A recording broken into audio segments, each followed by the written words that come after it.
ఒకే మనిషిలో నిజంగా 16 గుణాలు చూపించడం అంటే చాలా కష్టం.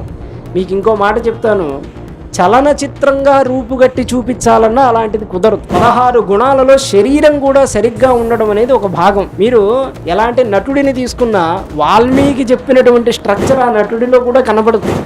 ఏదో మనం ఒకళ్ళకి వేషం వేసి రాముడు అని దండం పెట్టుకుంటున్నాం తప్ప నిజంగా రాముడిని మనం ధ్యానించగలుగుతామో లేదో కూడా సంశయమే. 16 గుణాలు ఏమిటి అంటే, గుణవాన్ ముందు సౌశీల్యం ఉన్నవాడు, కశ్చ వీర్యవాన్ వీర్యవంతుడై ఉండాలి, ధర్మజ్ఞ ధర్మకుశలుడై ఉండాలి, కృతజ్ఞుడై ఉండాలి, సత్యవాక్యో దృఢవ్రత ఆడిన మాట తప్పనివాడై ఉండాలి, సత్యవాక్య దృఢవ్రత ఒక వ్రతాన్ని పట్టాడంటే తప్పనివాడై ఉండాలి, చారిత్రేణ యుక్త అతడి చరిత్ర జీవితం అంతా బాగోవాలి, సర్వభూతేషు కోహిత అందరి యందు హితం చేసేవాడై ఉండాలి, విద్వాంసుడై ఉండాలి, సమర్థుడై ఉండాలి, అందరికీ ప్రియాన్ని కలిగించేవాడై ఉండాలి, ఆత్మవంతుడై ఉండాలి, కోపాన్ని జనించిన వాడై ఉండాలి, ద్యుతిమాన్ అంటే చూడగానే ఆహా ఎంత తేజస్సురా అని అనిపించేవాడై ఉండాలి, అసూయ లేనివాడై ఉండాలి. ముందు అది ముఖ్యం. భారతీయులకు అది ఎక్కువ కదా. అసూయ అంటే పరోత్కర్ష అసహిష్ణుత్వం.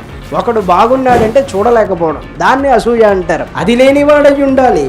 కస్య బిభ్యతి దేవాశ్చ జాత రోషస్య సంయుగే ఎవడికి యుద్ధంలో కోపం వచ్చిందంటే దేవతలు కూడా వాడి ముందు నిలబడలేడు, అట్లాంటి మహావీరుడు ఎవడైనా ఉంటే నాకు నువ్వు చెప్పాలయ్యా అని ఇన్ని గుణాలతో ఉన్నటువంటి మనిషిని చూపించమని వాల్మీకి మహర్షి ప్రశ్న వేశారు.